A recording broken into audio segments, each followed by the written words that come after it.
దేవుని స్తోత్రం. హల్లెలూయా. ఎంతమంది సంతోషంగా ఉన్నారండి దేవుని సన్నిధిలో ఇవాళ.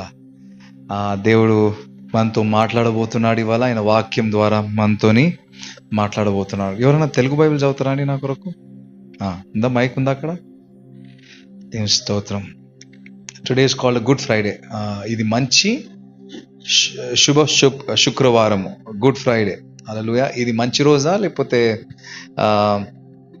మంచి రోజు కాదా ఇది? ఎందుకు మంచి రోజు అంటే చెప్పండి. ఎందుకంటే యేసయ్య మన కొరకై శిలువలో మరణించాడు, మళ్ళీ 3వ దినము తిరిగి లేచాడు. హల్లెలూయా. ఇది మంచి రోజు. క్రీస్తు మన కొరకై తన ప్రాణాన్ని శిలువ మీద పెట్టాడు. హల్లెలూయా.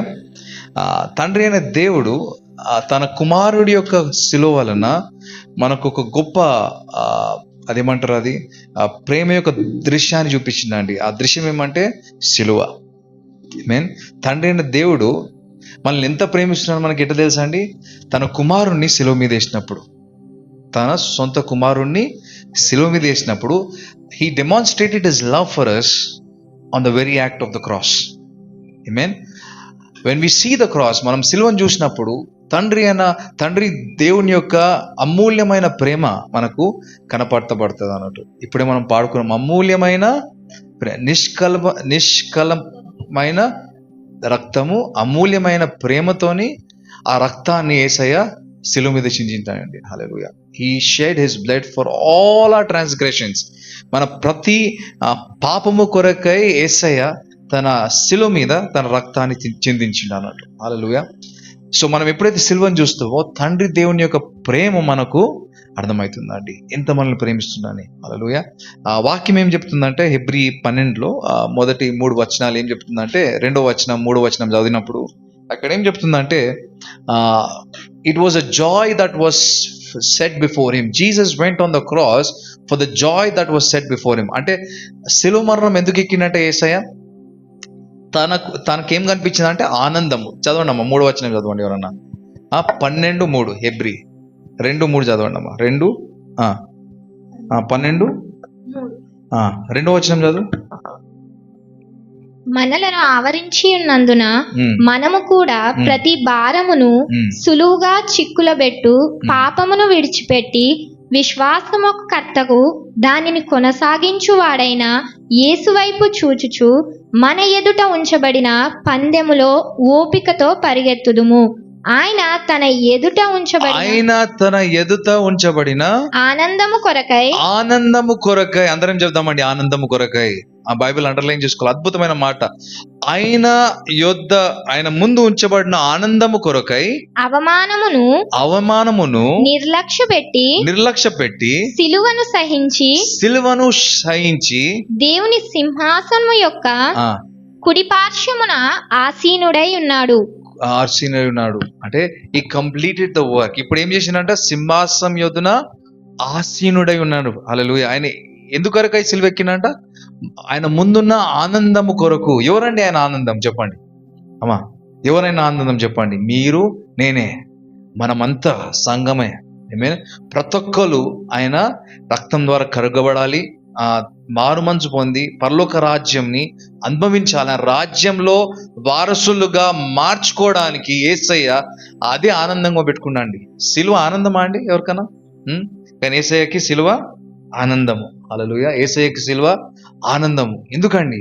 మన యొక్క రక్షణను చూసిండు యేసయ్య, మన యొక్క పాపం నుంచి విముక్తిని చూసిండు, మన యొక్క కష్టాల నుంచి విడుదలను చూసిండు. ఆమేన్. మన యొక్క అస్వస్థతల నుంచి స్వస్థత చూసిండు, మన పేదరికం నుంచి మనకు సమృద్ధిలో తీసుకురావడానికి మన యొక్క మంచితనాన్ని, మన యొక్క బాగుని, మేలుని చూసిండు యేసయ్య. ఇవన్నీ యేసయ్య శిలువ మీద చూసిండండి. నా కుమారుడు నశించక, నా పిల్లలు నశించక, నా యొక్క శిలువ మరణం ద్వారా నేను వీళ్ళని ఏం చేసుకుంటా అండి? నా యుద్ధకు తీసుకుంటా. హల్లెలూయా. మనందరూ స్వీకరించిండండి. మనం ఎప్పుడో అంటే మన పాపం ద్వారా మనం ఏం చేసినామండి? ఆదాం తన పాపం ద్వారా దేవుని సన్నిధికి దూరం అయిపోయాడు. ఒక సావాసం అనేది కోల్పోయాడు. దాని గురించి మాట్లాడుకుందాం కొంచెం సమయంలో. కానీ యేసయ్య ప్రతి ఒక్క అడ్డుగోడని, ప్రతి ఒక్క తెరని చింపివేసి మనకేం చేసిండండి? యేసయ్య తండ్రితోని సావాసం దయచేసిండు. హల్లెలూయా. ఆమేన్. మన మనోనేత్రాలు తెరవబడాలా. అంధకారంలో మనం నడుచుతున్నాం, అపవాది చేతిలో మనము పీడింపబడుతున్నాం. వాడి యొక్క శక్తిని నాశనం చేసి సిలువలో తన ప్రతి ఒక్క కీడుని విరగొట్టి మనకు స్వతంత్రం దయచేసినాడు సిలువ ద్వారా. హల్లెలూయా, దేవుని స్తోత్రం. So cross is a sign of freedom. సిలువ స్వతంత్రానికి ఒక సూచన, ఒక గుర్తు. Hallelujah. Cross is a sign of freedom. ఎప్పుడైతే మనం సిలువను చూస్తున్నామో మన ఫ్రీడమ్ ని చూస్తున్నామండి. హల్లెలూయా, ఆమేన్. ఇప్పుడు గ్రీన్ లైట్ చూస్తే ఏం చేస్తాం, మనము ఆగిపోతాం అక్కడనే. ఏం చేయాలండి, ముందుకు పోవాలా. అట్లనే సిలువ చూసినప్పుడు మన జీవితాలకి ఒక ముందడికి ఇచ్చినండి యేసయ్య. ముందుకు సాగిపోయి ఇంకా రెడ్ లైట్ ఆపివేసింది మనల్ని. కానీ గ్రీన్ లైట్ సిలువని మనం నరక మార్గంలో ఉన్నప్పుడు సిలువను పాతి మన జీవితం యొక్క లక్ష్యాన్ని, గురిని మార్చివేసిందండి. హల్లెలూయా, ఆమేన్. మనం ఎక్కడ పోతున్నామంట, మరణం యొక్క మార్గంలో వెళ్ళిపోతున్నాం, అంధకారంలో వెళ్ళిపోతున్నాం. కానీ ఏం చేసింది, సిలువను పాతి, ఆ దారి మధ్యలో సిలువను పాతి మన రూట్ని మార్చేసిందండి. ఒక మంచి పాట పాడుతుంది ఒక సహోదరి, నా రూటు మారింది, నా స్టైల్ మారింది. హల్లెలూయా, మన రూట్ మార్చేసిందండి. ఎక్కడ మార్చింది మన రూట్ని? నిత్య జీవానికి మార్చిండి యేసయ్య మన రూట్ని. మనం ఎక్కడ పోతున్నాము, అందరము అంధకారానికి పోతున్నాం, నరకానికి పోతున్నాం. యేసయ్య తన సిలువను పాతి తన ప్రేమను మనకు చూపించి మనల్ని ఏం చేసింది, రక్షించుకొని మనకు నిత్య జీవం దయచేసిందండి. హల్లెలూయా. అందుకే యేసయ్య ఏం చెప్పినండి సిలువ మీద, ఇది సమాప్తమాయెను, ఇట్ ఈస్ ఫినిష్డ్. ఈ యొక్క మాట గురించి నేను ఇవాళ మాట్లాడాలనుకుంటున్నా. ఇవాళ సమాప్తము ఆయను, ఇట్ ఈస్ ఫినిష్డ్. ఏం సమాప్తమైందండి? యేసయ్య సమాప్తమాయనని చెప్పినప్పుడు ఏం సమాప్తం చేసిండు అన్నట్టు, ఏం పూర్తి చేసిండు. What did he fulfil, what did he finish? ఈ ప్రశ్న మనకి తేటగా అర్థం కావాలండి. శిలువ మీద యేసయ్య ఏ కార్యం చేసి, మనకు అందరం ఎన్నో విషయాలు మనకు తెలుసు, కానీ కొన్ని విషయాలు నేను తేటగా చెప్పాలనుకుంటున్నాను ఇవాళ. ఇప్పుడు సమాప్తం ఆయన అన్నప్పుడు దాని అర్థం ఏంటంటే, ఇంకేమైనా పని ఉందా? ఇప్పుడు మీ ఇంట్లో పని మనిషి వస్తుందా? సామాన్లు ఉంటాయి, అవునా కదా? సామాన్లు ఉంటాయి. లేకపోతే మీ ఇంట్లో మీరు మీ సామాన్లు దోముకోవాలనుకోండి, పని చేసుకోవాలనుకోండి. సామాన్లు అన్నీ దోమేసినాక ఇంకా సామాన్లు ఏమైనా ఉంటాయి అక్కడ? నేను పోయి సామాన్లు దోముతా అంటే పని మనిషి వచ్చి ఏం చేసింది, సామాన్లన్నీ తోమేసింది, సింక్ క్లియర్గా ఉంది. ఇంకా నేను సామాన్లు దోముతా అంటే ఏడు సామాన్లు ఆడ దోమడానికి. సమాప్తము, ఆ పని ముగించబడింది అన్నట్టు. హల్లెలూయా, చెప్పండి. పని ముగించబడింది అంటే నీ కొరకు ఇంకేం పని లేదు అన్నట్టు. నువ్వు సాధించడానికి, నువ్వు పని చేయడానికి ఏం పని లేదు, ఆ పని ముగించబడినది. హల్లెలూయా, సమాప్తమైనది. ఇప్పుడు ఇవాళ రేపు ఇల్లులు కట్టినప్పుడు కాంట్రాక్టర్లు ఏం చేస్తారంటే, చాలా మందికి టైం లేదు ఇవాళ రేపు. టర్న్ కీ ప్రాజెక్ట్ అంటారు. ఏమంటారు దాన్ని? టర్న్ కీ అంటే మీ చేత ఇప్పుడు ఒక భూమిని తీసుకొని ఒక బిల్డింగ్ కట్టినంత వరకు ఆయనే బాధ్యత. మీరు భూమి ఆయనకి డబ్బులు ఇచ్చేయాల. మీ చేతిలో ఏం పెడతాడు ఆయన? కీస్ పెడతాడు అన్నట్టు. నువ్వు డోర్ ఓపెన్ చేసి ఇంటికి పోవాలి అంతనే. హల్లెలూయా, సంవత్సరంన్నర పడుతుంది. దాన్ని ఏం చెప్తారు? Turnkey project. మనం ఏమని చేస్తామో మనం ఏం చేయం. మనం ఇంట్లో కూర్చోవచ్చు హాయిగా ఏసీలు వేసుకొని. ఎవరు కష్టపడి పని చేస్తాడు? పైసలు ఇవ్వాలి మనం. పైసలు ఇస్తే కాంట్రాక్టర్ ఏం చేస్తాడు? మొత్తం పనిని ముగించి మనకి కీస్ ఇస్తాడు చేతిలో. దాన్ని ఏం చేస్తాడు? సమాప్తము ఆయన. లేదు నేను ఇల్లు కట్టుకుంటా అంటే, అయ్యో బాబు ఇల్లు కట్టేసినట్టు ఇల్లు కట్టేసి నువ్వేం చేయాలి? ఇప్పుడు పోయి ఇంట్లో నివాసించాలా, ఆ ఇంటిని అనుభవించాలి నువ్వు. హల్లెలూయా, దేవుని స్తోత్రం. ఇంటిని అనుభవించాలా, ఇంట్లో ఉన్న వస్తువుల్ని ఉపయోగించుకోవాలా, ఇంకా దానిలోనూ ఇంకా హ్యాపీనెస్ లో ఉండాలన్నట్టు. హల్లెలూయా, సమాప్తం ఆయను. యేసయ్య కూడా మనం విరిగిపోయిన ఇంటిని కట్టిండండి, మన హృదయాల్ని కట్టిండు. ఆమేన్. మన దారిని తిరిగి, అందుకే మన దారి ఏమైందంటే బ్లాక్ చేసేసిండు సాతాను. ఏం చేసిండు? మనము పరలోకం చేరే దారి, పరలోకం అంటే దేవుని యొక్క సన్నిధికి చేరే దారిని ఏం చేసిండు? సాతాను బ్లాక్ చేసిండు. దేనివల్ల బ్లాక్ చేసిండు చెప్పాలమ్మా మీరు? దేనివల్ల బ్లాక్ అయింది? ఆ ద్వారము ఎట్లా బ్లాక్ అయింది? ఇప్పుడు మనం ఒక దారి ఉంటుంది, ఇక్కడ చర్చ్కి రావాలంటే ఇది దారి ఉంది, ఇక్కడ ఉంది, ఈ దారి ఉంది, ఈ దారి ఉంది, వెనకాల 2 దారులు ఉన్నాయి. అన్ని దారులు బ్లాక్ చేసిన అనుకో చర్చ్కి రావచ్చా? బ్లాక్ అయిపోయింది.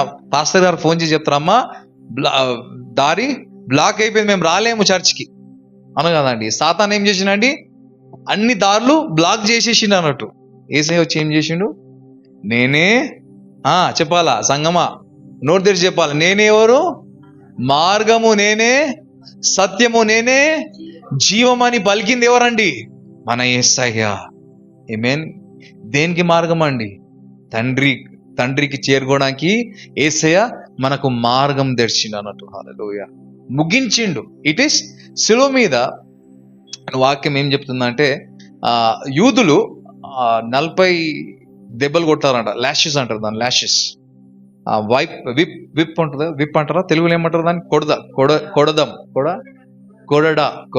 కొడదతోని.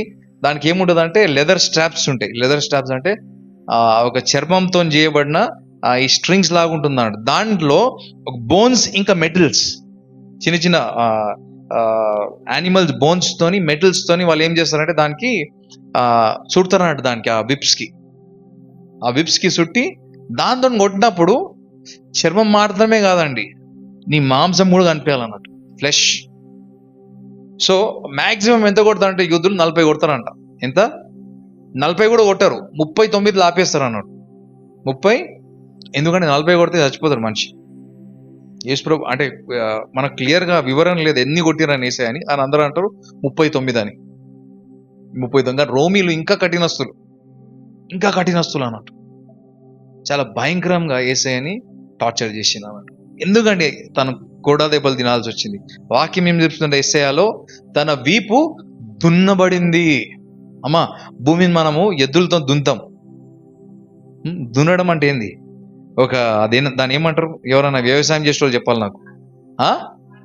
నాగలితో ఏం చేస్తారమ్మా, భూమిని దున్నుతారు అన్నట్టు. వాక్యం ఏం లాగబడి అంటే యేసయ్య వీపు దున్నబడిందంట.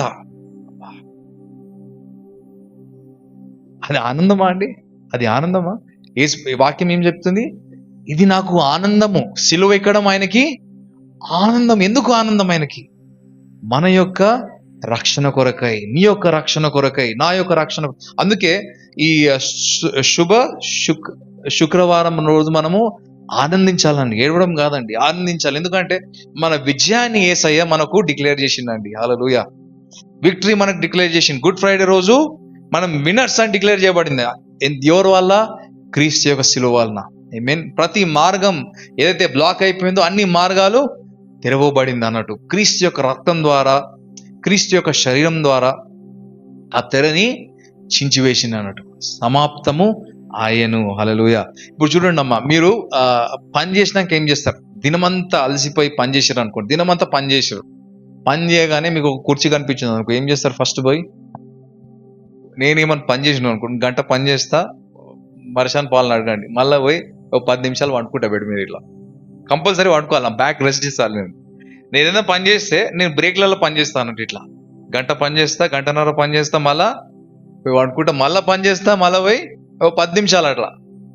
అంటే ఏం చేస్తున్నా నేను? కూర్చుంటున్నా, రెస్ట్ తీసుకుంటా. మనం పనంతా చేసినాక ఏం చేస్తాం? మనం పోయి రెస్ట్ తీసుకుంటాం, కూర్చుంటాం. ఇప్పుడు తండ్రి కుడిపాక్షంలో ఎవరు కూర్చున్నారండి? ఇప్పుడు యేసయ్య. కూర్చొని ఉండా, నిలబడి ఉండా? చెప్పాలా మీరు? మీరంతా ఏం చేస్తున్నారు? ఇప్పుడు కూర్చొని ఉన్నారు. యేసయ్య ఏం చేస్తుండ్రు? ఇప్పుడు పని చేసేటోళ్ళు కూర్చొని ఉంటారా? ఒక పని విధానంలో ఉంటాడు. కానీ యేసయ్య ఏం చేస్తున్నాడు? ఇప్పుడు పని ముగించినాక, సమాప్తమైనాక ఏం చేస్తుండే యేసయ్య? కూర్చొని ఉన్నాడు. హల్లెలూయా. తండ్రి యొక్క కుడిపాక్షంలో కూర్చొని ఉన్నాడు. దానికి సూచన ఏందండి? దానికి అర్థం ఏమంటే పని సమాప్తము అయిపోయినది. నీ రక్షణ యొక్క వెలను యేసయ్య పే చేసిండు. ఇంకా హల్లెలూయా. నువ్వు ఇంకా వెల చెల్లించడం అవసరం లేదు. పాత నిబంధనలో ఈ హై ప్రీస్ట్ ని ఏమంటారు? హై ప్రీస్ట్ ని ప్రధాన యాజకుడు. యాజకుడు ఏం చేస్తారంటే ప్రతి పాపానికి ఒక బలి అర్పణ చేస్తారు అన్నట్టు. ఇప్పుడు ఒక డిస్ప్లే చేస్తున్నా, మీకు ఎక్స్ప్లెయిన్ చేస్తున్నా. ఇది ఔటర్ కోట్ అంటారు. ఔటర్ కోట్ని ఏమంటారు తెలుగులో చెప్పాలా మీరు? అంటే దేవుని యొక్క మందసం తెలుసా అండి అందరికీ? మందసం అంటే యూదులు ఏం చేస్తుండే అంటే ఇజ్రాయెల్ టైంలో ఆ యూదులు ఆ మందసాన్ని తీసుకుపోతుండే. మందసం దాంట్లో ఏముండే ఆర్క్ ఆఫ్ కవెనెంట్ ఉండే. ఆర్క్ ఆఫ్ కవెనెంట్ ఇది ఔటర్ కోట్ అంటారు, అంటే బయట ద్వారం అన్నట్టు. ఇది పరిశుద్ధ స్థలము, ఇది అతి పరిశుద్ధ స్థలం. బయట ద్వారము పరిశుద్ధ స్థలము, అతి పరిశుద్ధ స్థలము. Outer court, holies, holies of the holies. ఈ మూడు ఉంటుండే అన్నట్టు. ఈ మూడు భాగాలు దేంట్లో ఉంటుండే? మందసంలో ఉంటుండే. దీని మధ్యలో ఈ హోలీస్ ఇంకా హోలీస్ మధ్యలో పరిశుద్ధ స్థలము, అతి పరిశుద్ధ స్థలం, హోలీస్ ఆఫ్ ది హోలీస్ మధ్యలో ఒక పెద్ద తెర ఉంటుండే. ఏముంటుండే? తెర. ఆ తెర అంట ఒక ఇంత థిక్ ఉంటుండే, 4 ఇంచులు 5 ఇంచులు థిక్నెస్, అంటే ఒక ఇటుక సమానం. ఇంకా ఎంతో ఎత్తులో ఉంటుండే అది మంచు, అంటే ఒక లేయర్స్ బట్టలు పెట్టి దాన్ని గుర్తేనే అంత థిక్గా అవుతుంది అన్నట్టు. ఒకటి ఒక రాయి లాంటిది, అంత లావుగా బట్ట. దాన్ని నిర్మించాలంటే దాన్ని అక్కడ ఆ స్థలంలో పెట్టేప్పుడు, ఇప్పుడు అన్న కూడా ఒక బట్ట పెట్టిండి, ఇక్కడ కర్టన్ పెట్టిండి, వేలు పెట్టిండా లేదా? ఇది మనం మామూలుగా పెట్టుకోవచ్చు, అవునా కదా? ఇది అనికేత్ కర్టన్ వేయ అంటే అనికేత్ కర్టన్ వేస్తాడు. దానికి పెద్ద అవసరం లేదు, గుర్రాలు, మనుషులు, రథాలు అన్నీ అవసరం లేదు. ఆ తెరని వేయడానికి ఎంతో మంది రథాలు కావాలా, ఎంతో మంది యాజకులు కావాలన్నట్టు దాన్ని ఎక్కియడానికి దాని మీద. సో ఈ మధ్యలో ఈ తెర ఉంటుండే, ఇంత లావు తెర. కానీ వాక్యం ఏం చెప్తుందంటే, అంటే ఈ తెర ఈ దీని గురించి ఒక మాట చెప్తా నేను. ఈ యాజకుడు సంవత్సరంలో ఒక్కసారి, హై ప్రీస్ట్ ప్రధాన యాజకుడు సంవత్సరంలో ఒక్కసారి ఈ తెర లోపల పోయి తన బలిని అర్పించవచ్చంట. సంవత్సరానికి ఒకటేసారి. కానీ ఈ చిన్న బలిలన్నీ ఈ యాజకులు అర్పిస్తూ ఉంటారు. కానీ ప్రధాన యాజకుడు సంవత్సరంలో ఒకసారి తను శుద్ధీకరించుకొని ఆ రక్తాన్ని తీసుకొని ఇజ్రాయెల్ యొక్క పాప క్షమాపణ కొరకై ఆయన ఏం చేస్తారు? రక్తాన్ని తీసుకొని ఈ మర్సీ సీట్ మీద, మహిమ సింహాసనం మీద చిరకరిస్తారు అన్నట్టు దాన్ని. అప్పుడు ఇజ్రాయెల్ యొక్క పాపాలన్నీ క్షమింపబడతాయి. కానీ మధ్యలో ఏముండే అండి ఇక్కడ? తెర. ఆ తెర సంవత్సరానికి ఒక్కసారి దాటుతాడు ఆయన. అద్భుతమైన విషయం చెప్తానండి. మత్తయి 27లో పాప చదువుతుంది. 27:50 మత్తయి 27:50 చదవమ్మా. యేసు మరగా బిగ్గరగా అర్చి ప్రాణమును విడిచెను. అప్పుడు దేవాలయపు తెర పైనుండి కింది వరకు రెండుగా చినిగెను. భూమి వణికెను, బండలు బద్దలాయెను, సమాధులు తెరవబడెను, నిద్రించిన అనేక మంది పరిశుద్ధుల శరీరము లేచెను. హల్లెలూయా. ఇక్కడ ఏమైందండి? తెర పైనుంచి కింద వరకు ఏమైందండి? చినిగిపోయింది అన్నట్టు. హల్లెలూయా. ఇది ఇప్పుడు మనము ఇంత పెద్ద తెర అన్నా కదా నేను, ఇప్పుడు ఆ తెరని గోయాలంటే ఎక్కడికి వెళ్ళి స్టార్ట్ చేస్తాం? తెరని గోయడానికి కిందికి వెళ్ళి స్టార్ట్ చేస్తాం. మనుషులు అంటే ఏం చేయాలా? కిందికి వెళ్ళి స్టార్ట్ చేయాలా. ఈ దైవికమైన అదేమంటారు కార్యము, మనుషులు చేసే కార్యం కాదండి, ఇది దైవికమైన కార్యము. తెర ఎక్కడి నుంచి జరిగిందండి? పైనుంచి కింద వరకు చినిగింది అన్నట్టు. హల్లెలూయా. అద్భుతం జరిగింది ఆ రోజు ఆలయంలో. యేసు ప్రభు చనిపోయినప్పుడు ఆ తెర ఏదైతే ఈ బంధకం ఉండేనో, ఈ మధ్య గోడు ఉండేనో, ఈ తెర ఉండేనో, పైనుంచి కింద చినిగిపోయింది. హల్లెలూయా. దేవుని స్తోత్రం. అంటే ఈ తెర ఏం చేసిందండి? మనల్ని దేవుడి నుంచి ఒక సంబంధాన్ని వేరుపరిచింది అన్నట్టు. హల్లెలూయా. పాపం యొక్క ద్వారం చెప్పొచ్చు మనం, పాపం యొక్క మనస్సాక్షి అని చెప్పొచ్చు మనం, ఎన్నో విషయాలు. So there was a curtain that was between God and man. So మనం ప్రాముఖ్యంగా 3 విషయాలు మనం అర్థం చేసుకోవాలండి. ఈ తెరని మీ మనసులో పెట్టుకోండి. 3 విషయాలు నేను చెప్తా ఇక్కడ. యేసు ప్రభు ఏం ముగించిండు? 3 పాయింట్లు చెప్పాలనుకుంటున్నా. 3 పాయింట్లు. ఏం ఇవ్వడానికి వచ్చిండు యేసయ్య? ఏం ముగించిండు? ఏం ఇవ్వడానికి వచ్చిండు మనకు యేసయ్య? యోహాను 3:16 మనకు అందరు తెలుసు కదా. ఏం చెప్పాలా? యోహాను 3:16లో దేవుడు ఈ లోకాన్ని ఎంతో ప్రేమించును కాక తన అద్వితీయ కుమారుని దేని కొరకు ఇచ్చిండండి? మన పాపాల కొరకు ఇచ్చి మనకు నిత్య జీవము దయచేయడానికి యేసయ్య భూమి మీదకి వచ్చిండు అన్నట్టు. ఏం దయచేయడానికి వచ్చిండండి యేసయ్య? అందరం చెప్దామండి నిత్య జీవం అని. నిత్య జీవం అందరం చెప్దామా ఒకసారి గట్టిగా? నిత్య జీవం. యేసయ్య ప్రాముఖ్యంగా మనకి ఏమి ఇవ్వడానికి వచ్చిండు? నిత్య జీవం ఇవ్వడానికి వచ్చి, ఇటర్నల్ లైఫ్ అని ఇంగ్లీష్లో అంటారు. Eternal life or everlasting life. అంటే ఆ దేవునికి మనుషుని మధ్యలో ఏముండే అండి? తెర ఉండే. ఆ తెరను తీసివేసిండు, సమాప్తమైనని చెప్పిండు. ఆ ప్రాముఖ్యమైనది ఏమి ఇచ్చిండు మనకు? నిత్య జీవం. అంటే ఆదాంని సృష్టించినప్పుడు యేసయ్య దేవుడు ఆదాంతో ఏం చేసిండండి? సావాసం చేసిండు. అవునా కదా? బైబిల్ చెప్తుందా, in the cool of the evening, సాయంకాలం సమయంలో ఆదాంతోని సంభాషణ చేస్తుండే, సావాసం చేస్తుండేనంట. దేవుడిని నిన్ను నన్ను ఎందుకు తన స్వరూపంలో చేసుకుండండి? తన స్వరూపంలో తన లాగన తన పోలికలు ఎందుకు చేసుకుంటే దేవుడు మనల్ని? చెప్పాలమ్మా. మనము కోతులతోని సావాసం చేస్తామా? చాలా మంది ఏం చేస్తున్నట్టు ఇవాళ రేపు జంతువులతో సావాసం చేస్తాం. చేయండి, మంచిదే, ఏం కాదు. కానీ మనుషులు ఎవరితో సావాసం చేస్తారండి? మనుషులతోనే. పొద్దున మనం చూస్తాం, కుక్కలు ఆడుకుంటా ఉంటాయి. కుక్కలతోనే ఆడుకుంటాయి, పిల్లలతో ఆడుకో. వాళ్ళ పోలిక చెప్పునే వాళ్ళు సావాసం చేసుకుంటారు అన్నట్టు. అవునగా? దేవుడు తన స్వరూపంలో మనం ఎందుకు తయారు చేసిండండి? ప్రాముఖ్యమైంది సావాసం కొరకై. హల్లెలూయా. దేవుని ఉద్దేశం అదే. దేవుని ఉద్దేశం అది. ఏ మతంలో, ఏ ఇంట్లో కూడా ఈ బోధింపరండి. కానీ యేసయ్య ఎందుకు వచ్చిందంటే సావాసం కొరకే, మన కొరకై. ఆ సావాసం ఏమైంది? అది తెగిపోయింది. ఆదాము దేవుడి నుంచి దూరం అయిపోయిండు. అంటే ఆయన అవిధేయత వలన, ఆ పండు తినడం వల్ల ఏం చేసిండు? ఆదాము దేవుడి నుంచి దూరం అయిపోయిండు. దేవుడు ఆయన నుంచి దూరం కాలేదండి ఎప్పుడు. తండ్రి అయిన దేవుడు ఎప్పుడు కూడా మనల్ని ప్రేమిస్తూ ఉంటాడు. కానీ ఆదాం ఏమనుకోండు? నేను పాపం చేసిన. ఆ పాపం చేసినప్పుడు తన మనోనేత్రాలు తెలవబడినాయి. తాను దిగంబరి అని అర్థమైపోయింది ఆయనకి. అప్పుడు దిగంబరి ఉన్నప్పుడు, నేగడ్గా ఉన్నప్పుడు ఆయన ఏం చేస్తుండే? దేవునితోని సావాసం చేస్తుండే. అవునా కదండి? అప్పుడు కనిపించలేదు ఆ నేకెడ్నెస్ కనిపించలేదు అప్పుడు. ఇప్పుడు ఏం చేస్తుంది? ఆయనకి ఆ నేకెడ్నెస్ కనిపిస్తుంది. ఎందుకు కనిపిస్తుంది ఆయనకి? తన మనోనేత్రాలు తెరవబడినాయి. పాపపు మనస్సాక్ష్యంలో పనిచేయడం ప్రారంభించింది. ఏం ప్రారంభించిందండి? పాపపు మనస్సాక్షి. అదేం చేసిందండి? ఒక తెరను వేసింది ఆయన కండ్ల ముందు. దేవుని తెర వేయలేదండి ఆయన ముందు. ఆయన్నే తన కళ్ళ ముందు ఒక తెర వేసుకోండి. ఆదామా నువ్వు ఎక్కడ ఉన్నావు అంటే దాచుకుండండి. అంజూరపు ఆకులతో నేను ఏం చేసుకుండు? కవర్ చేసుకున్నాను. మా ఇంట్లో అంజూరపు చెట్టు ఉంది అన్నట్టు. అంటే ఆకులు పెద్దగా ఉంటాయి దాన్ని. ఆయన ఏం చేసిండు? కవర్ చేసుకుండు. Fig leaves. ఎవరు చెప్పిన ఆయనకి ఆయన నేకడ్గుండా అని?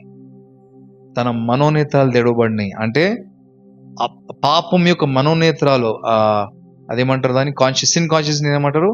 మనస్సాక్షి. పాపం యొక్క మనస్సాక్షి యాక్టివ్ అయిపోయింది అన్నట్టు ఆయన మైండ్లో. పాపం యొక్క మనస్సాక్షి అయిన మైండ్లో యాక్టివ్ అయిపోయింది. ఒక తెర పడిపోయింది దేవునికి ఆయనకు మధ్యలో. తండ్రి నేను పాపిని, నువ్వు నా దగ్గర రాలేవు, నేను పాపం చేసిన, నేను దూరం వెళ్ళిపోతా. ఉరికిపోతుండే ఆదాము దేవుని నుంచి. తండ్రి అయిన దేవుడు ఆయన దగ్గరకు వస్తున్నాడు అన్నట్టు. కానీ ఆదాము దూరం వెళ్ళిపోతుండు. హల్లెలూయా. యేసయ్య రెండో ఆదాముగా వచ్చి తన విధేయత చూపించి శిలువ మరణాన్ని ఎక్కి మన పాపం యొక్క మనస్సాక్షిని విరగొట్టిండు. హల్లెలూయా. ఆమేన్. అర్థమవుతుందా అండి మీకు? మొదట ఆదాం ఏం చేసిందండి? దేవుని నుంచి దూరం వెళ్ళిపోయింది అన్నట్టు. కానీ అలాగా మనం సృష్టింపబడలేదు అన్నట్టు. మనం దేని కొరకు క్రియేట్ చేయబడినాము? దేవునితో సావాసం చేయడానికి, రిలేషన్షిప్ కొరకు. అందుకే యేసు ప్రభు యోహాను 17:3 ఏం చెప్తున్నా అంటే, చదవాలమ్మా, ఇదే నిత్య జీవము. చదవాలమ్మా. యోహాను 17. అద్వితీయ సత్య దేవుడైన నిన్నును నీవు పంపిన యేసుక్రీస్తును ఎరుగుటయే నిత్య జీవము. అద్వితీయ తండ్రి అయిన దేవుడిని, కుమారుడిని యేసు ప్రభుని ఎరుగుటయే నిత్య జీవం. అందరం చెప్దాం ఒకసారి. తండ్రి అయిన దేవుణ్ణి, కుమారుడిని ఎరుగుటయే నిత్య జీవము. హల్లెలూయా. మరొకసారి తండ్రి అయిన దేవుడిని కుమారుడిని ఎరుగుటయే నిత్య జీవము. ఎరుగడం అంటే ఏందండి? అంటే తెలుసుకోవడం. ఎరుగడం అంటే ఏంది అంటే ఒక భార్య ఒక భర్తని ఎరుగుతుంది అన్నట్టు. అంటే షీ నోస్ ఈచ్ అదర్. అప్పుడు అదేంది? అన్యోన్య సహవాసం అన్నట్టు. ఆదాం అవ్వని ఏం చేసిందండి? They knew each other. అప్పుడు కేను ఏబుల్ పుట్టిన అన్నట్టు వాళ్ళకి. అన్యోన్య సహవాసం అన్నట్టు. అంటే నిత్య జీవం డెఫినేషన్ ఏమిస్తుండే యేసయ్య మనకి? తండ్రి అయిన దేవుని ఎరుగుటయే, యేసు కుమారుని ఎరుగుటయే నిత్య జీవం. అంటే సహవాసానికి పిలుస్తుండండి మనల్ని. మళ్ళా ఆ తెరని చింపి సహవాసానికి పిలుస్తుండు. తెర పైనుంచి కింద దైవికంగా చిరిగిపోయింది అన్నట్టు. మనుషుడు చేసిన కార్యం కాదు అది, దైవికమైన కార్యము. హల్లెలూయా. మనుషుడు చేసే కార్యం కాదు, దైవికమైన కార్యం. శిలువ ద్వారా, శిలువలో మరణించినప్పుడు ఈ పరిశుద్ధ స్థలానికి, అతి పరిశుద్ధ స్థలానికి ఉన్న తెరని దేవుడు ఇంకా ఫర్ ఎవర్ ఏం చేసిండండి? అది చింపివేసిండు. హల్లెలూయా. సో దట్ మనం ఏం చేయొచ్చు? నిత్య జీవాన్లోనికి ప్రవేశించవచ్చు. ఆయనతోని సహవాసం మనము చేయాలని, మనల్ని సహవాసం కొరకై పిలుచుకున్నాడు. నీతోని ఒక సంబంధం కలిగి ఉండాలని పిలుచుకున్నాడు. ఆయన ప్రేమతో నిన్ను నింపాలని పిలుచుకున్నాడు. హల్లెలూయా. ఇప్పుడు తప్పిపోయిన కుమారుడు కథ తెలుసు కదండి మీకు అందరికీ. ఇప్పుడు మీరు మాతో మాట్లాడాలి కొన్ని విషయాలు, సరేనా? ఇప్పుడు తండ్రి యొక్క సన్నిధిని విడిచిపెట్టి పోయినోడు ఎవరండి? కుమారుడా, లేకపోతే తండ్రి కుమారుడిని వెలగొట్టిండా? ఇప్పుడు తండ్రి ఇంట్లో ఉన్నప్పుడు ఈ కుమారుడికి చెడ సాంగత్యం ఉందా లేదా? ఉంది. కానీ ఎప్పుడైనా వెలుగొట్టిండా? వెలుగొట్టలేదు. తండ్రి యొక్క ప్రేమని కుమారుడు ఎరిగిండా? తండ్రి యొక్క ఇంట్లో ఎరగలేదు. ఆయన ఏం చేసి, నా డబ్బులు నాకు కావాలా, నా ఆస్తి నాకు, అంతస్తు నాకు కావాలా అని వెళ్ళిపోయి ఆయన ఏం చేసిండు? తనంతా సంపద అంతా అన్ని తప్పు మార్గాల్లో పెట్టేసినాడు. సంపద అంతా పోయినాక ఆ ఊర్లో, ఏదైతే ఊర్లో ఆయన ఉండారో అక్కడ ఏమో వాక్యం ఏం జరిగిస్తుందంటే, అక్కడ ఫ్యామిన్ ఏమంటారు తెలుగులో, కరువు వచ్చింది అన్నట్టు. అక్కడ కరువు వచ్చినప్పుడు తనకు తినడానికి తిండి లేదు. ఆయన ఎక్కడ పని చేస్తున్నాడు తెలుసా అండి? పందుల పొట్టులో, పందుల దీంట్లో పనిచేస్తుండు. ఇంకేం తింటుండ ఆహారము? పందుల పొట్టు. నేను నాగాలాండ్ పోయిన ఒకసారి. నాగాలాండ్ పోయినప్పుడు మిజోరం పోయినప్పుడు ఈ ఎత్తైన కొండల్లో వాళ్ళు ఏం చేస్తారు? పందులు పెంచుకుంటారు అన్నట్టు. వాళ్ళు బాగా తింటారు అవన్నీ. ఇంత లావు పందులు అన్నట్టు. ఇంత లావు పందులు, ఒక 5-6 పందులు ఉంటాయి ఒకటే దీంట్లో. మళ్ళా అది దాటాలంటే ఎంత వాసన అంటే అంత వాసన, భయంకరమైన వాసన. అది ఏం తింటుందో అంత అంటే తిండి అట్లా పెడతానంట దానికి, అంత లూజ్గా. కానీ మనం అది చూస్తేనే మనం వాంతికి వస్తుంది అన్నట్టు. నేను నిజంగా చెప్తున్నా ఈ మాట. వాళ్ళు ఇంత పందులు తింటా ఉంటాయి. ఈయన ఏం చేస్తుండంట? పందుల పొట్టు తింటున్నా అన్నట్టు. హల్లెలూయా. ఆయన యూదుడు పందులతో సావాసం చేయలేడు అన్నట్టు. అసలుకి దగ్గర కూడా రానియారు యూదులు పందులని. వాళ్ళు తినొద్దు, అది పాత నిబంధన ప్రకారం. ఆయన ఏం చేస్తున్నాండి? పందుల పొట్టులో ఆహారం తింటున్నాండి. అంటే ఆయన చూడండి, తండ్రి యొక్క ఇంట్లో ఆయనకు సమస్తం కలిగి ఉన్నది. కానీ ఈయన ఏం చేస్తున్నాడు? ఆయన స్థితి ఎంత దిగజారిపోయిందంటే, ఎప్పుడైతే మనం దేవుని సన్నిధిని విడిచిపెట్టి ఎక్కడనో పోతామో మన పరిస్థితి ఇట్లా అవుతుందండి. తండ్రి యొక్క ప్రేమను మనం గమనించకపోతే దిగజారిపోతాం అన్నట్టు. మన సొంత నిర్ణయాలు, మన ఆలోచన విధానము అన్ని తప్పుడు ఆలోచన విధానం. మనం ఏమనుకుంటామో అదే కరెక్ట్ అనుకుంటాం. మనం, నీకు ఎవరు చెప్పి నువ్వు అనుకునేది కరెక్ట్ అని? ఎన్నో విషయాలు నీ మనసులో, నీ తలంపులు రాంగ్. అది వాక్యానుసారమైనది కాదు అది. అందుకే దేవుని వాక్యం మనకి ఇచ్చిండు. ఆ వాక్యం మనం చదివినప్పుడు మనం మనోనేత్రాలు ఏమవుతుంది? వెలిగింపబడతాయి అన్నట్టు. మన తలంపులు ఆయన తలంపులుగా మారుతాయి. లేకపోతే మనం ఆలోచించేదే రైట్ అనుకుంటాం మనం. మళ్ళా ఈయన ఏం చేసినాండి? నాకు మా ఫ్రెండ్స్తో నేను ఆనందిస్తేనే నాకు ఆ నిజమైన ఆనందం. తండ్రి ఇంట్లో ఆనందం లేదన్నట. అంత అయిపోయినాక ఏమైంది ఆయనకి? అప్పుడు తెలిసి వచ్చింది ఆయనకి నిజమైన అస్లియత్ మాలుమో అని అంటారు హిందీలో. ఏమంటారు? అస్లియత్ మాలూమ్ హో గయా ఉస్కో. తెలుగులో ఏమంటారు? అసలైన తెలిసింది అన్నట్టు ఆయనకి. అయిపోయింది ఇంకా. అప్పుడు గుర్తుకొచ్చింది తండ్రి. అయ్యో, మా తండ్రి ఇంట్లో పనోల్లో కూడా తినడానికి ఆహారం ఉంది. అంటే వాళ్ళకి ఇంకా మిగిలిపోతుంది ఆహారం. తండ్రి ఇంట్లో పనులకు కూడా ఆహారం అంత అధికంగా ఉంది. నేను పందుల పొట్ల ఇది తింటున్నాను, ఆహారం తింటున్నాను. ఏం పరిస్థితి నాకు. అట్లీస్ట్ నేను మా తండ్రి దగ్గర పోతే నాకు ఆహారం దొరుకుతుందని ఏం చేసిండు ఆయన, మనసు మార్చుకొని అదొక్కటే మంచి పని చేసిండు ఆయన. నా తండ్రి ఇంటికి పోయి నేను ఏం చేస్తా, ఒక పనోడ్లాగా చేరుతా అని డిసైడ్ అయినాడు. ఏమైనాడని? పనోడ్లాగా చేరుతా అని. కుమారుడిలాగా పోవాలని లేదండి ఆయనకి. ఎట్లా పోవాలని ఉంది ఆయనకి? ఎందుకంటే ఆయన అనుకుంటున్నా అర్హత కోల్పోయినా నేను, ఇంకా నా తండ్రిని ఎంతో నేను నిరాశపరిచినాను, బాధలు ఇచ్చినాను, ఆయన కష్టాజీతం అంతా నేను ఏం చేసినా వ్యర్థం చేసేసిన. నాకు ఇంకా ఆ ఇంట్లో స్వీకరణ దొరుకుతుందా లేదా? కానీ నా పరిస్థితి ఎట్లయిపోయిందంటే ఇప్పుడు ఏదైనా దినాల నేను బతకాల, నా తండ్రి ఇంట్లో నేను పనివాడిగా నేను చేరుతానని పోతున్నా అండి. పోయినప్పుడు బైబిల్లో అద్భుతమైన మాట రాయబడింది అన్నాడు. ఏం రాయబడిందంటే, తండ్రి కుమారుని చూసి తన యొద్దకు పరిగెత్తేనంట. హల్లెలూయా. తన యొద్దకు పరిగెత్తి తను కౌగలించుకొని తను ముద్దు పెట్టిండు అన్నట్టు. అద్భుతమైన మాట. ఏం చేసినాడు తండ్రి? కుమారుడి యొద్దకు పరిగెత్తుకొని వచ్చి తను కౌగలించుకొని తను ముద్దు పెడుతున్నా అన్నట్టు. అమూల్యమైన ప్రేమ, ఆశ్చర్యమైన ప్రేమ. మీన్ అదేమంటారు, షరతులు లేని ప్రేమ తండ్రి యొక్క ప్రేమ. ఈ కుమారుడు అనుకుండు, తండ్రి నువ్వు ముసలోడు అయిపోయినావు, నీకేమైనా మైండ్ దొబ్బిందా? తెలంగాణ భాషలో మాట్లాడుకోండి, నీ మైండ్ పోయింది. నేను నష్టం చేసినా కదా, ఎప్పుడు కూడా నేను బాగుండలేదు నీకు. ఇప్పుడు నువ్వు నన్ను ముద్దాడుతున్నావు, నువ్వు నన్ను ప్రేమిస్తున్నావు, నీకు ఏమైంది తండ్రి? ఒక తలంపు వచ్చిందా లేదా తండ్రికి, కుమారుడికి? ఏందమ్మా అట్లా చూస్తున్నాను? నీకు అర్థమవుతుంది ఏం చెప్తున్నా? వచ్చిందా లేదా తలంపు తండ్రికి, ఆ కుమారుడికి? ఈ ముసలాయనకి ఏమైంది? ఇంకా నేను ఇంత చేసిన తండ్రి, నన్ను నీ ఇంట్లో పనివాడు ఆపే, మాట్లాడకు నువ్వు. ఇంకా తండ్రి చెప్తుండు, నువ్వు అసలు మాట్లాడకు. ఆయన ఏమనుకున్నాడు అండి, కుమారుడు ఏమనుకుంటును, నేను ఇంట్లో పనివాడిగా వస్తాను, నాకు అర్హత లేదు, నేను పాపం చేసిన. ఏమైందండి? పాపం యొక్క మనస్సాక్షి అయిన మనసుల్లో నాటబడిపోయినది. నాకు అర్హత లేదు తండ్రి నీ యొద్దకు రావడానికి. కానీ తండ్రి ఏం చేస్తున్నాడు? ఈ పిచ్చి ప్రేమతో ఆయనను ప్రేమిస్తుండు. హల్లెలూయా. ఆయన స్వీకరించుకోండు. ఈయనకు అర్థం కావడంలో ఏమైతుందని. ఆశ్చర్యమైన ప్రేమ పాడు, అనికే తెలుసా? గట్టి వాడు, ఆడికెళ్ళి వాడు. ఆశ్చర్యమైన ప్రేమ, నీలోని ప్రేమ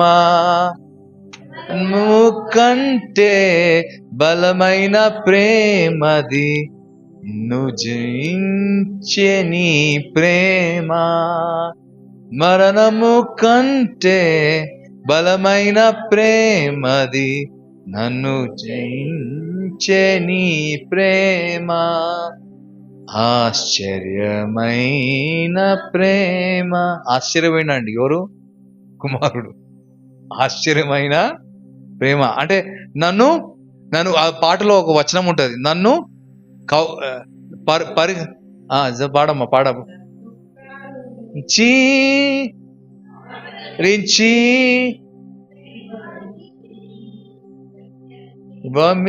అది కాకుండా ఇంకోటి ఉంటది వచనం దాంట్లో, పరిగెత్తి ముద్దాడి కౌగలించి పాడమ్మా ఆ పాడ. కౌగలించి ముద్దాడి మళ్ళొకసారి గెత్తి ముద్దాడి నేను తుడిచి, మళ్ళొకసారి నాకై పరుగెత్తి ఉలించి ముద్దాడి నన్నీటిని తుడిచి, ఆశ్చర్యమైన ప్రేమ కల్వరిలోని ప్రేమ, ముకంటే బలమైన ప్రేమది, నువ్వు జయించే ప్రేమ. ఆశ్చర్యమైన ప్రేమ, నాకై పరుగెత్తి తండ్రి ఏం చేసిండండి? పరుగెత్తి నన్ను కౌగలించుకొని ముద్దాడి నా కన్నీరు తుడిచి నన్ను స్వీకరించిన ఈ ప్రేమ. పాపం మనస్సాక్షి కుమారుడు కంట్లో ఉండే అన్నట్టు, ఆ తెర కుమారుడి యొక్క కంట్లో ఉండే అన్నట్టు. తండ్రి అయిన దేవుడు ఏం చేసిండండి? ఆ తండ్రి ఏం చేసిండండి? కుమారుడి యొక్క తెరని, ఆ కంట్లో ఉన్న తెరని తీసివేసిండు. తండ్రి ఆయనకు నిజమైన మారు మనసు ఎక్కడ దొరికింది తెలుసా అండి? తండ్రి యొక్క కౌగిట్లో నిజమైన మారు మనసి ఆయన ప్రేమలో. అవునయ్యా యేసయ్య, దేవా తండ్రి ఇంత ప్రేమిస్తున్నావు, నన్ను స్వీకరించినవా? ఆయన వస్త్రాలు మార్చేసిన, నీతి వస్త్రాలు మనకిచ్చిండు. హల్లెలూయా.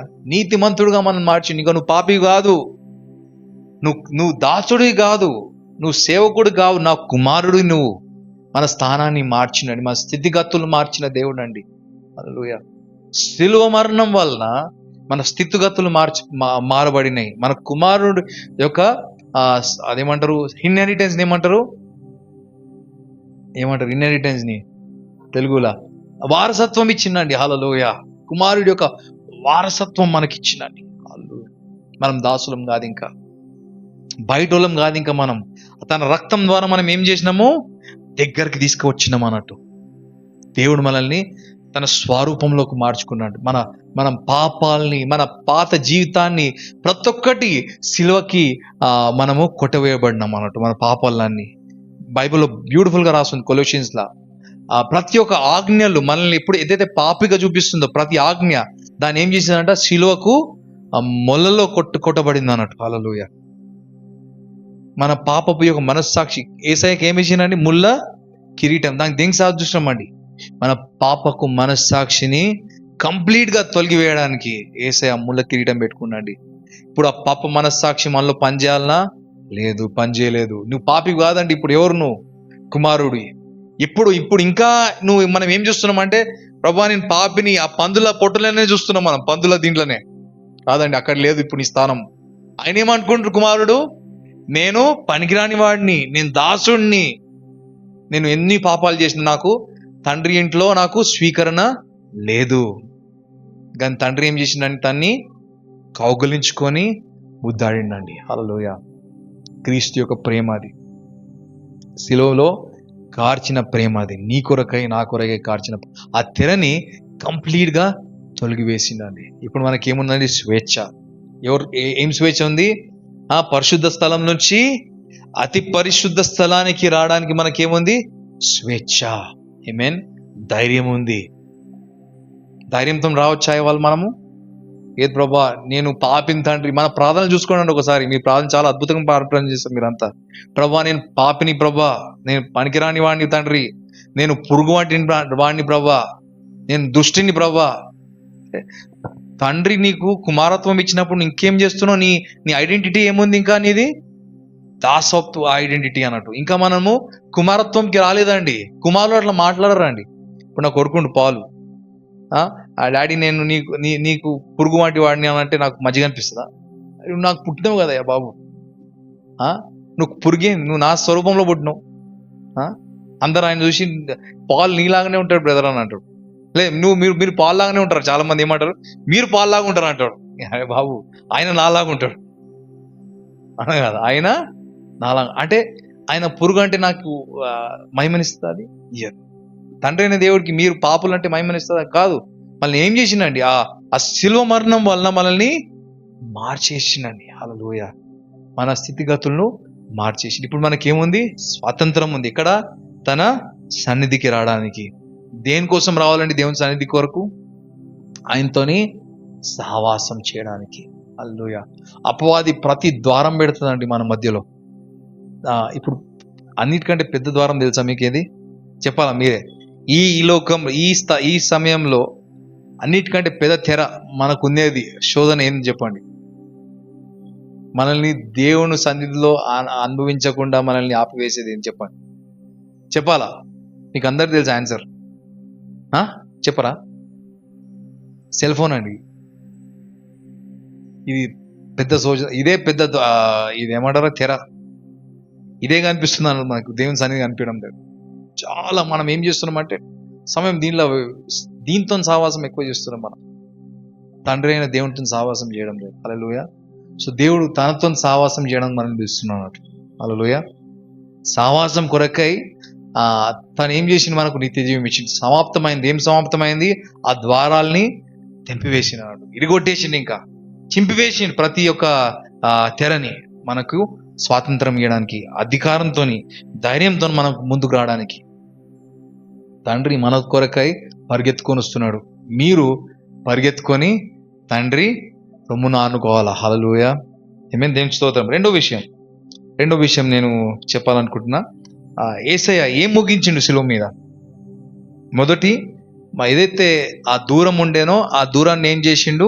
తీసివేసి మనకు రిలేషన్షిప్ ఇచ్చిండు, సహవాసం ఇచ్చిండు తండ్రితోని. రెండవది, ప్రతి ఒక్క నిబంధనని, every demand of the law was fulfilled. ధర్మశాస్త్రం యొక్క ప్రతి డిమాండ్ ఏం చేసిండండి యేసయ్య? పూర్తి వేసినాడు, అంటే దాన్ని కంప్లీట్ చేసిన అన్నట్టు. హల్లెలూయా. ఇదొక వచనం చూసుకుందాం. Colossians 2 verses 13 and 14. Colossians 2. మరియు అపరాధముల వలను శరీరమందు అపరాధం వలను శరీరమందు సున్నతి పొందక యుండుట వలనను మీరు మృతులై ఉండగా దేవుడు రాతరూపకమైన ఆజ్ఞల వలన మన మీద రుణముగాను మనకు విరోధముగాను ఉండిన వ్రతమును మేకులతో సిలువ కొట్టి దాని మీద చేవ్రాతను తుడిచివేసి మనకు అడ్డము లేకుండా దానిని ఎత్తివేసి మన అపరాధములన్నిటిని క్షమించి ఆయనతో కూడా మిమ్మును జీవింపజేసింది. ఇప్పుడు ఏం చేయాలి? పాత నిబంధన ధర్మశాస్త్రం ఏం చేసిందండి? మనల్ని పాపులుగా తీర్చివేసింది అన్నట్టు. అవునా అండి? ఆ ప్రతి ఒక్క ఈ ధర్మశాస్త్రం మనల్ని మనకేమైతే కొరతలు ఉన్నాయో మన మన మన పాపాల ద్వారా మనల్ని ఏం చేసింది? అది ఎత్తి చూపించింది అన్నట్టు. ఇప్పుడు లా ఏం చేస్తుందండి? మనకు ఫైన్ వేస్తుంది. అవునా కాదండి? ఇప్పుడు మీరు ఒక సిగ్నల్ క్రాస్ చేస్తే ఇవాళ రేపు చాలాన్ మీ ఫోన్లకు వచ్చేస్తుంది అన్నట్టు. ఒక 1000 రూపాయలు చాలాన్ పంపించేస్తారు. ప్రతి ఒక్క లా ఉంటుంది అన్నట్టు. సో అలాగా ఆ లాస్ అన్ని మనల్ని ఏం చేస్తుంది అంటే గిల్టీగా ప్రూవ్ చేస్తుంది. ఈ ప్రతి ధర్మశాస్త్రం యొక్క లాస్ ఏం చేసిండు యేసయ్య? ఆ రాతరూక పైన ఆ ఆజ్ఞలను ఏం చేసిండు? తుడిచివేసిండు, కొట్టివేసిండు. దేని ద్వారా కొట్టివేసిండు? అది తన రక్తం ద్వారా. హల్లెలూయా. He fulfilled all the demands of the law by nailing it to the cross. హల్లెలూయా. సంపూర్ణమైన స్వేచ్ఛ మన. ఇప్పుడు ఎవరు కూడా మిమ్మల్ని ఈ చేయి చూపించేసి నువ్వు దోషివి అని చెప్పలేరు. ధర్మశాస్త్రం ఏం చేస్తుందండి?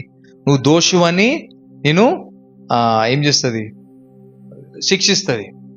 కానీ ఇవాళ ధర్మశాస్త్రం మనల్ని దోషిగా శిక్షించలేదు. ఎందుకంటే యేసయ్య ధర్మశాస్త్రాన్ని కొట్టివేసిండు. ఇప్పుడు పాత నిబంధనలో ఏం ఇప్పుడు మనకు కొత్త నిబంధన ఇవ్వబడింది.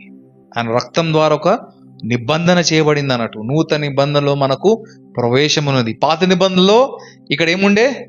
తెర ఉండే. ఇప్పుడు కొత్త నిబంధనలో తెర ఉందా అండి? లేదు. కొత్త నిబంధనలో మనము దేవునితో సావాసం చేయొచ్చు. హల్లెలూయా. ఆ తెర తొలగిపోయబడింది. ఎందుకంటే ప్రతి ధర్మశాస్త్రం యొక్క కట్టడాన్ని యేసయ్య తన రక్తం ద్వారా తుడిచివేసిండు. మూడో విషయం, He destroyed the power of sin and death and the power of Satan. What did he finish on the cross? He destroyed అంటే ప్రతి ఒక్క విషయాన్ని, అది పాపాన్ని, మరణాన్ని నాశనం చేసినండి యేసయ్య. పాపం యొక్క శక్తిని, ఇంకా మరణం యొక్క శక్తిని యేసయ్య తీసివేసిండు. అపవాది యొక్క శక్తిని కంప్లీట్ గా తీసివేసింది. ఈ లోకానికి యజమాని ఎవరుండే అండి? సాతాను ఉండే. అప్పుడు ఎందుకు? ఆదాంకి ఇచ్చిన అధికారాన్ని అవిధేయత వలన ఆదాము సాతానికి తన లోబడడం వల్ల అతని అధికారాన్ని సాతానికి ఇచ్చిన అన్నట్టు. సాతాను ఏం చేసిందండి? ఈ లోకాన్ని ఏలింది. కానీ శిలువ మీద యేసయ్య సాతాను తీసుకున్న శక్తిని విరుగొట్టేసి నాశనం చేసి సాతాన్ని ఏం చేసిందండి? దిగంబరిగా చేసింది అన్నట్టు. He made him powerless. He defeated him on the cross. ఓడిపోయిందండి సాతాను. ఇప్పుడు సాతానికి శక్తి లేదు. ఆమేన్. మన జీవితాల్లో సాతానికి శక్తి లేదు. వింటున్నామా? ఇప్పుడు సాతానికి మీరే చోటు ఇవ్వాలా మీ జీవితాల్లో పనిచేయడానికి. ఎలా ఇస్తారు మీరు చోటు చెప్పండి? మీ అవిశ్వాసం వలన. ఎప్పుడైతే మీరు అబద్ధాన్ని నమ్ముతారో మీరేం చేస్తున్నారండి? సాతానికి చోటిస్తున్నారు. ఎప్పుడైతే ఒక అబద్ధాన్ని మీరు నమ్మినప్పుడు ఆ అబద్ధానికి మీరు శక్తిని ఇస్తున్నారండి పనిచేయడానికి. సాతానికి శక్తి లేదు. శిలువలో సాతాని యొక్క శక్తిని యేసయ్య కంప్లీట్ గా నాశనం చేసిండు అన్నట్టు. కొన్ని వచనాలు చూసుకుందాం. హెబ్రీ 2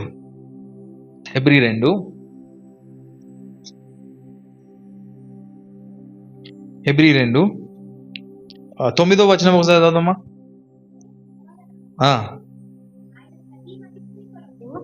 మరణము అనుభవించినట్లు దూతల కంటే కొంచెము ప్రతి మనుషుడు కోసం ఏం అనుభవించినట్ట? మరణాన్ని అనుభవించినంట. యేసయ్య ప్రతి మనుషుడు కొరకు మరణాన్ని అనుభవించిండు. హల్లెలూయా. He died so that you will not experience death. He defeated the power of death. English లో చాలా బాగుంది అన్నట్టు ఇక్కడ. And we see Jesus, who was made little lower than the angels for the suffering of death, crowned with glory and honor, that he by the grace of God should taste death for every man. Hallelujah.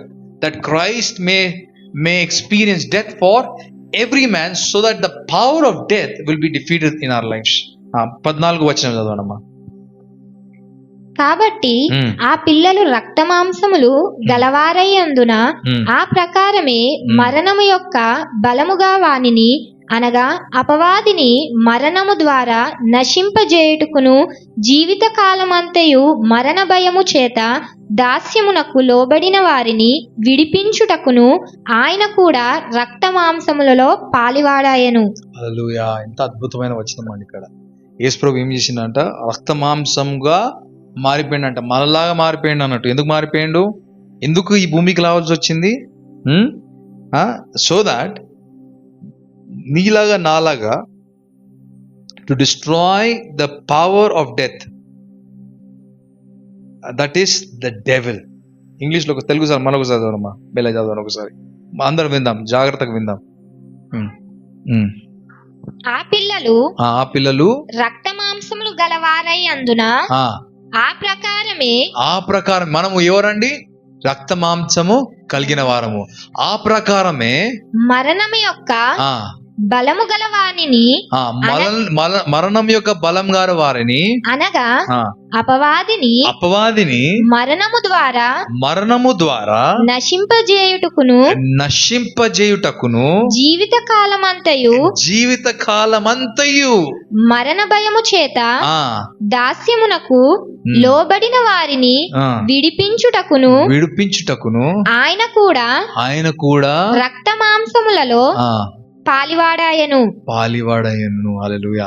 మరణం యొక్క శక్తిని విడిచడానికి ఆయన కూడా ఏం చేసిండండి? మాంసంగా మారిండు, రక్త మాంసంగా మారిండు అన్నట్టు. దేన్ని విడిచడానికి? మరణం యొక్క శక్తిని విరగొట్టడానికి, సాతాన్ యొక్క శక్తిని విరగొట్టడానికి మనలాగా మారిండు అన్నట్టు. అందుకే ఆయన మన ప్రధాన యాజకుడు. ఆ పాట రాస్తుంటది కదా, ఆయన మన ప్రధాన యాజకుడు. ఏం చేసిండండి? తన రక్తం ద్వారా బలి అర్పణ చేసింది అన్నట్టు. So that we will have redemption for ever and ever. ప్రతి నిబంధనని తను పూర్తి చేసింది అన్నట్టు. ఇవాళ మనల్ని ఆ షరతులు లేని ప్రేమతోని మనల్ని ప్రేమిస్తున్నాడు. ఇది ఆశ్చర్యమైన ప్రేమ. ఇది సిలువ ప్రేమ. మీ కొరకై నా కొరకై చిందింపబడిన రక్తం ద్వారా ఈ ప్రేమని యేసయ్య మనకు బయలుపరుస్తున్నాడు. ఇవాళ మీరు స్వీకరించాలా ప్రేమని. ఇవాళ మీరు ఏ అడ్డుగోర లేకుండా మీరేం చేయాలి? ధైర్యంతో ఆ సన్నిధికి రావాలా. హల్లెలూయా. ఆ స్వేచ్ఛను మీరు అనుభవించాలా. మరణం యొక్క ములుని తీసివేసిండు, పాపం యొక్క ములుని విరగొట్టిండు యేసయ్య. ఇప్పుడు మనకు స్వాతంత్రం క్రీస్తులో. ఆమేన్. మనం అందరం లేచి నిలబడదామా? నేను 3 విషయాలు చెప్పినానండి ఇవాళ. 3 విషయాలు. యేసయ్య ఏం చేసిండండి? పనిని ముగించిండు, సమాప్తం ఆయన అని చెప్పిండు. ఈ పని ముగించడం వల్ల ఏమేమి జరిగిందండి? మనకు సహవాసం కలిగింది, దేవునితో మనకు సంబంధంలో వచ్చిన నిత్య జీవం ఇచ్చిండు. నిత్య జీవం అంటే ఏంది? దేవునితోని సంబంధం. రెండవది ప్రతి నిబంధనని ఏం చేసిండండి ఆయన కంప్లీట్ చేసిండు. మూడోది మరణం యొక్క శక్తిని ఆయన ఏం చేసిండు? జయించిండు. హల్లెలూయా. అపవాది యొక్క శక్తిని జయించి మనకు ఫ్రీడమ్ని దయచేసిండు. ఈ 3 విషయాలు జరిగినాయండి శిలువ మీద. ఇంకెన్నో విషయాలు మనం ధ్యానించవచ్చు, కానీ ఈ 3 విషయాలు మీరు మనసులో పెట్టుకోవాలని నేను కోరుతున్నాను. ఈ